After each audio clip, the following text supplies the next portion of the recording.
Gimana, Dek? Kok kelihatannya seneng banget? Ya dong, aku dari kantor imigrasi, perpanjang paspor. Oh, Hai bang, aku di kantor imigrasi, ketemu cowok tajir, ganteng banget. oh ya? Dia ajak aku keliling Eropa, naik jet pribadi. Aku dikasih nebeng alias gratis. Wow, pantes sih. Kamu orangnya cantik. Pasti banyak cowok tajir yang suka sama kamu. Bukan itu aja bang, dia juga kasih aku uang akomodasi sebesar 100 juta.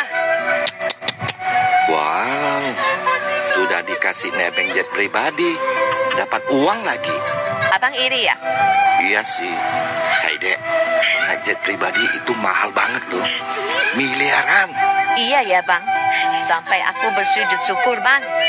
Ya Allah, andai cerita aku jadi beneran ya Allah.